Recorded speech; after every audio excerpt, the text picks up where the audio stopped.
আমরা এই টিউটোরিয়ালে দেখব পিএইচপি থেকে কীভাবে ডাটাবেসের সাথে কানেক্ট করতে হয় এবং ডাটা রিট্রিভাল বা ডাটা ম্যানিপুলেশন এগুলো করতে হয় সেগুলো আমরা দেখব। আমরা ডাটাবেস হিসেবে ইউজ করতেছি মাইসিকিউএল বা মাইএসকিউএল অনেকে প্রোনাউন্স করে। খুব ইন্টারেস্টিং একটা চ্যাপ্টার, যারা অ্যাপ্লিকেশন ডেভেলপ করবে ডাটাবেস ড্রিভেন তাদের জন্য খুবই জরুরি। তো পিএইচপি ভার্চুয়ালি সবগুলো ডাটাবেসের সাথেই কাজ করতে পারে, যেমন ওরাকল, সাইবেস, আর মোস্ট কমনলি বা ফ্রিলি অ্যাভেলেবল হয়েছে মাইসিকিউএল ডাটাবেস। মাইসিকিউএলটা সবসময় সব জায়গায় ফ্রিতে পাওয়া যায়। আমরা যেখানে ওয়েব হোস্টিং করবো সেখানে মাইসিকিউএলও পেয়ে যাব ফ্রিতে। অন্য অন্য ডাটাবেস নিতে গেলে আমাদের টাকা বেশি দিতে হবে। তো আমরা এই টিউটোরিয়াল শুরু করার আগে আমাদের যেটা থাকতে হবে, আমাদের মাইসিকিউএলটা জানতে হবে, মাইসিকিউএল বেসিকটা জানতে হবে যে ডাটাবেসটা কীভাবে কাজ করে। মাইসিকিউএলটা ইনস্টল অবস্থা থাকতে হবে। ডাটাবেস একটা ইউজার থাকতে হবে গেস্ট, এবং পাসওয়ার্ড ধরে নিচ্ছে গেস্ট 1 2 3, বা যে কোনো যে ডাটাবেসের যে ইউজার নামটা আছে লগ ইন ইউজার, সেই ইউজারটা এখানে নিব, আর পাসওয়ার্ড একটা জানবো। সো আমাদের যে ডাটাবেস ক্রিয়েট করতে চাই আমাদের রুট ইউজার এবং এটার পাসওয়ার্ড জানতে হবে ডাটাবেস ক্রিয়েট করার জন্য, যদি ডাটাবেস ক্রিয়েট করতে চাই। তো মাইসিকিউএল ডাটাবেস কীভাবে কাজ করে সেটা আমরা এখানে ডিটেলে বলবো না, আমরা শুধু কানেকশন কীভাবে পিএইচপি থেকে করবো সেটা জানবো, এবং অন্যান্য ম্যানিপুলেশন কীভাবে করবো সেটা জানবো। তো ডাটাবেজে আমাদের যখন কানেক্ট করতে হয় তখন প্রথম আমাদের যে কাজটা করতে হবে, আগে ডাটাবেজের সাথে কানেক্ট করতে হবে। ডাটাবেজ নিয়ে কাজ করতে হলে প্রথম কাজটাই হচ্ছে ডাটাবেজের সাথে কানেক্ট করতে হবে। তো ডাটাবেজের সাথে কানেক্ট করার জন্য মাইসিকিউএলের কানেকশনের জন্য আমাদের পিএইচপিতে একটা ফাংশন দেওয়া আছে, সেটার নাম হচ্ছে MySQL_connect। এটা ডাটাবেজের সাথে কানেকশন ওপেন করবে, মানে কানেকশন এস্টাবলিশ করবে। এটা 5টা প্যারামিটার নেয়, এবং যদি সাকসেস হয় ট্রু দেয়, আর যদি ফলস হয়, যদি ফেলার হয়। তো কানেকশন নামে এটা রিটার্ন করে। কানেকশন মানে হচ্ছে এটা রিসোর্স টাইপের। তো MySQL কানেক্ট এটা হচ্ছে তারপর নিতে হবে সার্ভারের নাম। এটা সার্ভারের নাম হতে পারে, আইপি অ্যাড্রেস হতে পারে, সেটা দিতে হবে। ইউজার, যেটা আমরা আগে বললাম গেস্ট হিসাবে, বা আমরা যদি রুট ইউজার জানি সেই রুট ইউজার, যে ইউজার দিয়ে আমরা কানেক্ট করবো ইউজার, সেই ইউজারের পাসওয়ার্ডটা দিতে হবে। আর নিউ লিঙ্ক হচ্ছে, যদি এটা হচ্ছে optional, second call is made to MySQL connect with the same argument, no new connection will be established. তার মানে আমরা কানেক্ট করতেছি, যদি এই সেম প্যারামিটার দিয়ে নেক্সট টাইম সে নতুনভাবে কানেকশন এস্টাবলিশ করবে না, কারণ একই কানেকশনকে সে ইউজ করবে। তারপর হচ্ছে ক্লায়েন্ট ফ্ল্যাগ। ক্লায়েন্ট ফ্ল্যাগটা হচ্ছে combination of the following constant. সেটা হচ্ছে MySQL ক্লায়েন্ট SSL, যে SSL এনক্রিপশন হবে কি না কানেকশনে। MySQL ক্লায়েন্ট কম্প্রেস, যে ডাটাগুলো কম্প্রেস প্রোটোকল ইউজ করবে কি না। Client ignore space, allow space after function name. MySQL client interactive, allow interactive time out seconds of inactivity before closing the connection. তো এটা হচ্ছে আমাদের বিভিন্ন ক্লায়েন্ট ফ্ল্যাগ। তো আমরা এখানে ইউজার নেম পাসওয়ার্ডটা দিয়ে দিতে পারি। তো আমাদের সিকিউরিটি রাখার জন্য আমরা যেটা করতে পারি, PHP.ini ফাইলে সেখানে আমাদের সার্ভার, ইউজার এবং পাসওয়ার্ড এগুলো দিয়ে দিতে পারি এখানে দেওয়ার চাইতে। তো ওইখানে যদি কনফিগারেশন দিয়ে দিই তাহলে জাস্ট আমাদের এগুলো না ইউজ করলেই চলবে, সে অটোমেটিক্যালি PHP.ini থেকে নিয়ে নেবে। তো আমরা যখন কানেকশন ওপেন করছি, কানেকশন থেকে যেমন ফাইল ওপেন করার মতো কানেকশন ওপেন করা, তো কানেকশনে যখন কাজ শেষ হয়ে যাবে তখন আমাদেরকে কানেকশনটা ক্লোজ করতে হবে। তো কানেকশন ক্লোজ করা হচ্ছে MySQL ক্লোজ, রিসোর্স টাইপের। এটা হচ্ছে লিঙ্ক আইডেন্টিফায়ার। লিঙ্ক আইডেন্টিফায়ার মানে হচ্ছে যে আমরা যে কানেকশনটা তৈরি করলাম সেটার একটা ভ্যালু এখানে দিতে, সেটা প্যারামিটারটা পাস করতে হবে। তো আমরা এক্সাম্পল দেখলে আমাদের ক্লিয়ার হয়ে যাবে। আমরা ধরে নিচ্ছি আমাদের ডাটাবেজের নাম হচ্ছে ডিবি হোস্ট লোকাল হোস্ট :3036, এটা হচ্ছে পোর্ট নাম্বার, এইভাবে লিখতে পারি, বা এর পরিবর্তে আমরা আইপি অ্যাড্রেসও দিতে পারি। তারপর ডিবি ইউজার নাম গেস্ট, পাসওয়ার্ড, কানেকশন মাই কানেকশন, ডিবি হোস্ট, এই ভ্যারিয়েবলগুলো ইউজার, পাসওয়ার্ড, এই 3টা দিলে আমাদের হয়ে যাবে। অন্য 2টা হচ্ছে অপশনাল, দিলেও পারি না দিলেও পারি। ইফ নট কানেকশন, যদি কানেকশন না করতে পারে, কুড নট কানেক্ট, ডাই স্টেটমেন্টের মাধ্যমে SQL এররটা দেখা দিবে। আর কানেক্টেড সাকসেসফুলি, কানেকশন হয়ে গেল। কানেকশন করা খুবই সহজ, আমরা কানেক্ট করে ফেললাম। আমরা এখন এই কানেকশন ব্যবহার করে বিভিন্ন ম্যানিপুলেশন করতে পারবো। MySQL ক্লোজ, কানেকশনটা ক্লোজ করে দিলাম। এই যে এখানে আমাদের কর্নের মধ্যে আমরা যেটা রাখছি সেই ভ্যালুটাকে ক্লোজের প্যারামিটার হিসেবে দিয়ে দিলাম। এবার আমরা কানেকশন ওপেন করতে পারি এবং ক্লোজ করতে পারি। তো এখন আমরা কানেকশন এস্টাবলিশ করার পরে আমাদের কোয়েরি করতে হবে, আমরা ডাটাবেস থেকে ডাটা নিয়ে আসতে চাই। তো এটার জন্য ফাংশন হচ্ছে MySQL_query SQL হচ্ছে যেমন select star from particular table, তারপরে কানেকশনের দিয়ে দিতে হবে। তো এই কোয়েরিটা আমাদের দিতে হবে ক্রিয়েট টেবিল হতে পারে, সিলেক্ট টেবিল হতে পারে, যে কোনো যাই হোক না কেন সেই ভ্যালুটা আমাদের এখানে পাস করতে হবে। আর কানেকশন হচ্ছে যে কানেকশন আমরা মাত্র ওপেন করলাম সেই কানেকশন অবজেক্টটা এখানে দিয়ে দিতে হবে। তো এক্সাম্পল দেখলে জিনিসগুলো সহজ হয়ে যাবে। এটা আমরা host, user name, password, connection তৈরি করলাম, কানেকশন যদি হয় কানেকশন সাকসেসফুলি। এখন আমাদের যে ডাটাবেজে কানেক্ট করলাম সেই ডাটাবেজে আমাদের একটা ডাটাবেস ক্রিয়েট করব। সেই ডাটাবেস সার্ভারে একটা ডাটাবেস ক্রিয়েট করব। তো ডাটাবেস ক্রিয়েট করা এসকিউএল কমান্ড হচ্ছে ক্রিয়েট ডাটাবেস টেস্ট ডিবি। এটা এসকিউএল একটা স্টেটমেন্ট তৈরি করলাম। এখন এসকিউএল কোয়েরির মধ্যে এই এসকিউএলটা পাঠিয়ে দিলাম, আর কানেকশন যেটা কানেকশন করছি সেই ভেরিয়েবলটা পাঠিয়ে দিলাম।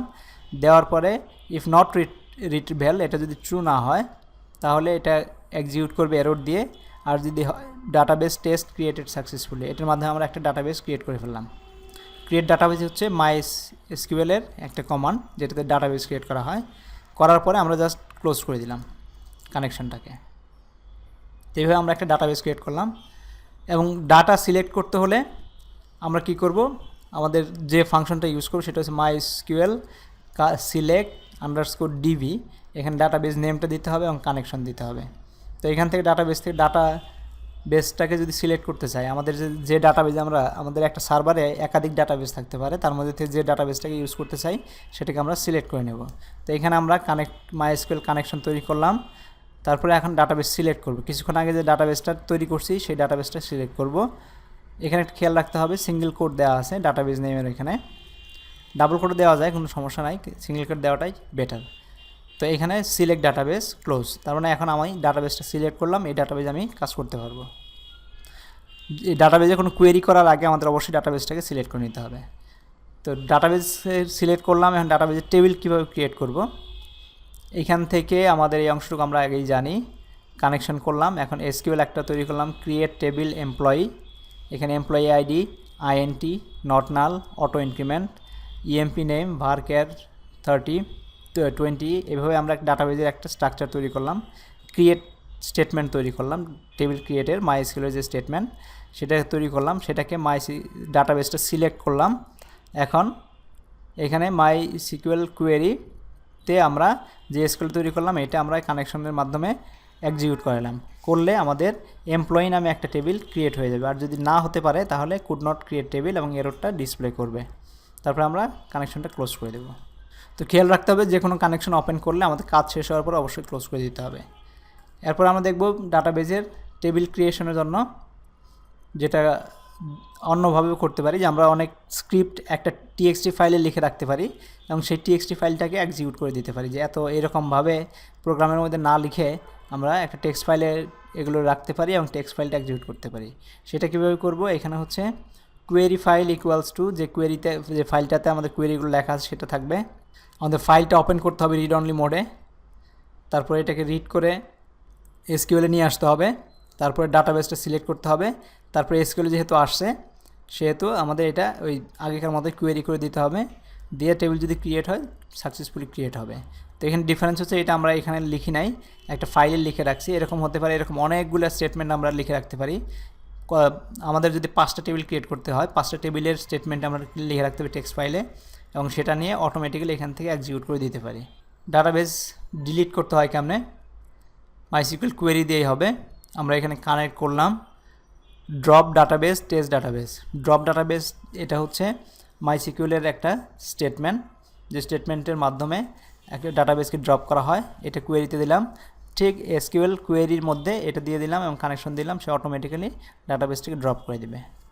একটা টেবিল ডিলিট করতে হবে কেমনে, এখানে আমরা কানেকশন তৈরি করলাম ড্রপ টেবিল এমপ্লয়ি। এটা হচ্ছে মাইসিকিউএলের একটা কোয়েরি মানে স্টেটমেন্ট, এটা পিএইচপির কিছু না, এটা আমাদের একটা টেবিল ড্রপ টেবিল এমপ্লয়ি। এটা লিখে এসকিউএলে দিলাম, দিয়ে ওইটাকে এক্সিকিউট করলাম মাইসিকিউএল কোয়েরি দিয়ে। সে অটোমেটিক্যালি সে যখন এটা এক্সিকিউট করবে টেবিলটাকে ড্রপ করে দেবে। আর যদি ড্রপ না করতে পারে তাহলে এরর মেসেজটা দেখা দেবে। ইনসার্টিং ডাটা ইনটু ডাটাবেস, ডাটাবেসে আমরা ডাটা কীভাবে ইনসার্ট করব। তো এখানে আমাদের সবগুলো শিখেই ফেলেছি, শুধু ইনসার্ট স্টেটমেন্টটা আমাদের এসকিউএল হিসাবে নিতে হবে। Insert into employee, employee name, employee address, employee salary, joining date, values, এই ভ্যালুগুলো আমরা দিচ্ছি। দিয়ে এই কোয়েরিটাকে যখন আমরা আমাদের ডাটাবেস সিলেক্ট করলাম কোন ডাটাবেসে রান করব, এসকিউএল MySQL_query স্টেটমেন্টের মধ্যে কোয়েরিটা দিয়ে আমরা এক্সিকিউট করলেই ডাটাবেজে ডাটা ইনসার্ট হবে। ডাটা ইনসার্শন করার সময় বেস্ট প্র্যাকটিস হচ্ছে get magic quotes GPC to check if current configuration for magic quotes is set or not. If the function return false then use the function add slashes to add slashes before quotes. যদি আমাদের অনেক সময় হয় কোনো ডাটাবেজে data insert করতে গিয়ে আমাদের কোনো গেস্ট যদি এরকম থাকবে অ্যাপোস্ট্রফি এস থাকতো, তাহলে এটা একটা প্রবলেম ক্রিয়েট করতো। তো এর জন্য আমাদেরকে এই ফাংশনগুলো ইউজ করে অ্যাড স্ল্যাশেস বা গেট ম্যাজিক কোড জিপিসি এগুলো দিয়ে আমাদের চেক করে নেওয়া বেটার। তো এক্সাম্পল দেখি আমরা, তো কীভাবে আমরা এইগুলো ব্যবহার করব। কানেকশন করলাম if get magic code GPC যদি ডিফাইন করা না থাকে, এমপ্লয়ি নেম অ্যাড স্ল্যাশেস ফাংশনের মধ্যে পোস্ট ইএমপি নেম যে ভ্যালুটা পোস্ট করতেছে সেটা স্ল্যাশেস পোস্ট ইএমপি অ্যাড্রেস, এগুলো চেক করে নিলাম যে এগুলোর মধ্যে কোনো সিঙ্গেল কোড আছে কিনা। যদি থাকে তাহলে সেটাকে অ্যাড স্ল্যাশ করে নেবে, আর যদি দেওয়া থাকে এটা যদি সিলেক্ট করা থাকে তাহলে ডাইরেক্টলি আমরা নিতে পারি, আর যদি এটা সেট করা না থাকে তাহলে আমাদের অ্যাড স্ল্যাশ ফাংশন দিয়ে এগুলোকে নিতে হবে। না হলে যদি ডাটার মধ্যে যেটা বললাম অ্যাড্রেস যদি বলি সনদ অ্যাপোস্ট্রফি এস থাকে তাহলে এটা ডাটাবেজে ইনসার্ট করতে গেলে ঝামেলার সৃষ্টি করবে। তো এইটাকে অ্যাভয়েড করার জন্য অ্যাড স্ল্যাশেস দিতে হবে।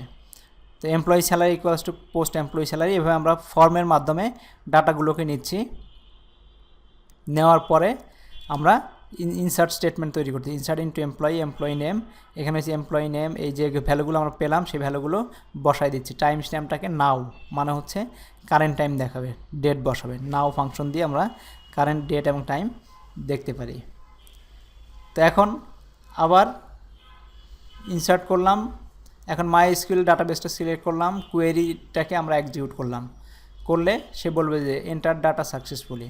তো এই যে পিএইচপি ফাংশনটা যেটা দেখলাম এইটাকে আমরা কাজে লাগানোর জন্য যেটা হবে সেটা হচ্ছে আমরা একটা ফর্ম তৈরি করছিলাম, যেহেতু আমরা এই ফর্ম থেকে ডাটা নেব। ফর্মে হচ্ছে post method action PHP self দেওয়া আছে, টেবিল আছে পেন্ডিং এগুলো আছে, ইনপুট এই যে name EMP name EMP address EMP salary, এখান থেকে কাস্টমারের বা যে ইউজ করতে সেই ডাটাগুলো ইনসার্ট করে সাবমিট করলে আমাদের ওই প্রোগ্রাম অংশটুকু এক্সিকিউট করে ডাটাবেজে ডাটা ইনসার্ট করবে। এভাবে ডাইনামিক্যালি আমরা ওয়েবসাইট থেকে ডাটা নিয়ে ডাটাবেজে ইনসার্ট করতে পারি। ডাটাবেস থেকে ডাটা আমরা এখন অনেকগুলো দেখলাম, টেবিল কীভাবে ক্রিয়েট করতে হয়, ডাটাবেস কীভাবে ক্রিয়েট করতে হয়, টেবিল ড্রপ করতে হয়, ডাটা ইনসার্ট করতে হয়। এখন ডাটা রিট্রিভ করবো কেমনে সেটা আমরা দেখব। একই রকম আমরা এসকিউএল কোয়েরি ইউজ করব, শুধু এসকিউএলের সিলেক্ট স্টেটমেন্টটা ইউজ করবে। EMP ID EMP name EMP salary from employee, এটা হচ্ছে MySQL থেকে ডাটা রিট্রিভালের একটা সিকুয়েল। তো এটাকে আমরা ডাটাবেসটা সিলেক্ট করলাম এবং MySQL কোয়েরিতে এসকিউএলটা দিলাম, দেওয়ার পরে সে দেখলাম ডাটা সে নিয়ে আসবে। এটার এগেনস্টে আমাদের 4-5টা রো আসতে পারে, এই জন্য আমাদের যেটা করতে হবে প্রত্যেকটা রো নিয়ে একটা হোয়াইল স্টেটমেন্ট ইউজ করতে হবে। While row equals to MySQL fetch array, এই স্টেটমেন্টটা নিতে হবে যে আমাদের যেটা রিটার্ন করলো এই রিটার্ন ভ্যালুর মধ্যে যে ডাটা সেটটা অনেকগুলো রেকর্ড রিটার্ন করছে, প্রত্যেকটা রেকর্ডকে নিতে হলে MySQL ফেচ অ্যারে এই ফাংশনটা ব্যবহার করতে হবে। অ্যারের প্রত্যেকটা রোকে সে ফেচ করবে, করে সে প্রিন্ট করবে। ফেচ অ্যারে এটাতে আমরা দিতে হবে কোন অ্যারে থেকে সে, এটা একটা অ্যারে টাইপ রিটার্ন করবে, কোন অ্যারে থেকে সে ফেচ করবে, আর MySQL অ্যাসোসিয়েট এই জিনিসটাকে আমাদের ব্যবহার করতে হবে। মানে MySQL অ্যাসোসিয়েট অ্যাট্রিবিউট যেটা আমরা যে অ্যাসোসিয়েট অ্যারে দেখছি সেই অ্যাসোসিয়েট অ্যারেটা আমরা বলে দিচ্ছি। তো echo employee ID row of employee ID row of associate, যেহেতু এটা অ্যাসোসিয়েট অ্যারে এই জন্য আমাদের এটা হচ্ছে এমপ্লয়ি আইডি হচ্ছে ফিল্ড নেমটা, রো অফ এই যে রো অফ এমপ্লয়ি আইডি সে রিটার্ন করবে employee name, row of employee name, salary row of employee salary, এভাবে দিয়ে সে প্রিন্ট করে দেবে। প্রত্যেকটা রোকে আমরা প্রিন্ট করতে পারি। তো এইভাবে আমরা ডাটাবেস থেকে ডাটা নিয়ে আসতে পারি। আরেকটাভাবে নিয়ে আসতে পারি, এখানে কনস্ট্যান্ট যেটা ইউজ করছি MySQL associate used as the second argument to MySQL fetch array so that it returns the row as the associate array, যেটা আমরা ইন্ডিকেট করে দিলাম এটা যেন অ্যাসোসিয়েট অ্যারে হিসেবে রিটার্ন করে। with an associate array you can access the field by using their name instead of using the index. তো associate array দিলে হবে কি, আমরা যেরকম আমাদের ডাটাবেজের যে কলাম নেম আছে সেই কলাম নেম ধরে ডাটা রিট্রিভ করতে পারি। তো PHP provide another function MySQL fetch associate, আমরা ফেচ অ্যারে না লিখে ফ্রেশ অ্যাসোসিয়েট এই ফাংশনটা ইউজ করতে পারি। এইখানে সুবিধা হলো যে আমাদের এই প্যারামিটারটা ব্যবহার করার দরকার নাই, অটোমেটিক্যালি সে নিয়ে আসবে। তো এখানে কোয়েরি করলাম সব কিছু, এখানে মাইসিকিউএল ফেচ অ্যাসোসিয়েট, এখানে শুধু এই অ্যারেটাকে দিয়ে দিলেই হবে, সে অ্যাসোসিয়েট অনুযায়ী নিয়ে আসবে। এই দুইটা দিয়ে আমরা এক একটা রোকে অ্যাক্সেস করতে পারি একটা অ্যাসোসিয়েট অনুযায়ী। যদি অ্যাসোসিয়েটলি করতে চাই তখন আমাদের এই ফাংশনটা ডাইরেক্টলি ব্যবহার করতে পারি, তখন আমাদের এই কনস্ট্যান্টটা লেখার আর প্রয়োজন পড়বে না। তো এইভাবে আমরা আবার ডিসপ্লে করতে পারি। দুইটা একই রকম ফাংশন, শুধু ডিফারেন্স হচ্ছে একটা অ্যাসোসিয়েট অ্যারে আসবে কি না সেটা ইন্ডিকেট করে দিতে হবে, আর একটা অ্যাসোসিয়েট অ্যারে আসবে না সেটাও ইন্ডিকেট করে দিতে হবে। তো আগেরটার সুবিধা আছে আরেকটা, এইখানে যখন আমরা আছি যদি আমরা অ্যাসোসিয়েট অ্যারে না দিতাম তাহলে কি হতো, তাহলে এটা ইন্ডেক্স হিসেবে ধরতে পারতাম, row of 1, row of 0, row of 1, row of 2 এভাবে। তখন আমাদের এই নাম দিয়ে পেতাম না, কিন্তু ইন্ডেক্স নাম্বার দিয়ে পেতাম তখন। গেটিং ডাটা ফ্রম ডাটাবেজে আমাদের এখন দেখব কনস্ট্যান্ট মাইসিকিউএল নাম, use the second argument to the MySQL fetch array. তো নাম্বারটার জন্য আমরা মাইসিকিউএল নামটা কনস্ট্যান্ট ইউজ করতে পারি, সেটা হচ্ছে আগের সব কিছু একই আছে। এখানে মাইসিকিউএল নাম হলে যেটা বললাম এই কিছুক্ষণ আগে যেটা এক্সপ্লেইন করলাম, row of 0, row of 1, row of 2 এভাবে। আমাদের কলাম নেম না জানা থাকলেও ইন্ডেক্সের প্রথম 2, প্রথম কলামকে 0, সেকেন্ড কলামকে 2, 1, থার্ড কলামকে 2 এভাবে নিয়ে আসতে পারি। তো এইভাবে আমরা ডাটা রেজাল্ট প্রিন্ট করতে পারি। এখন আমাদের যখন ডাটা নিয়ে এসে পড়ছি তখন সেগুলো তো মেমোরিতে নিয়ে আসছে এবং মেমোরি অ্যালোকেট করে আসে। তো আমাদের একটা কর্তব্য হচ্ছে যখন আমাদের কাজ শেষ তখন মেমোরি রেজাল্টটাকে ফ্রি করে দেওয়া, তাতে আমাদের প্রোগ্রামটা ফাস্টার থাকবে এবং লেস মেমোরি ইউজ করবে। তো এটা আমাদের করতে হবে মাইসিকিউএল ফ্রি কনস্ট্যান্ট রেডভেল ফ্রি রেজাল্ট, এই ফাংশনের মাধ্যমে মাইসিকিউএল ফ্রি রেজাল্টের মাধ্যমে যে আমাদের ডাটা সেটটা নিয়ে আসলাম ওইটাকে দিলে এটাকে ফ্রি করে দিবে, এমটি করে দিবে। কারণ হচ্ছে আমাদের অনেক সময় আছে কিছু কোয়েরিতে 5 লাখ, 6 লাখ, 7 লাখ রো আসবে, সেগুলোর জন্য আমাদের মেমোরি অ্যালোকেট হয়ে থাকবে। তো এটা ফ্রি করার জন্য আমাদের এই ফাংশনটাকে ব্যবহার করব। এরপরে আমরা দেখব কীভাবে পিএইচপিতে পেজিং করতে হয়। যে আমরা যেরকম গুগলে সার্চ দিলে পেজ আসে 1 2 3 4, সেটা পিএইচপি থেকে আমরা করতে হয়, সেটা আমরা দেখব নেক্সট ভিডিওতে। Thank you very much.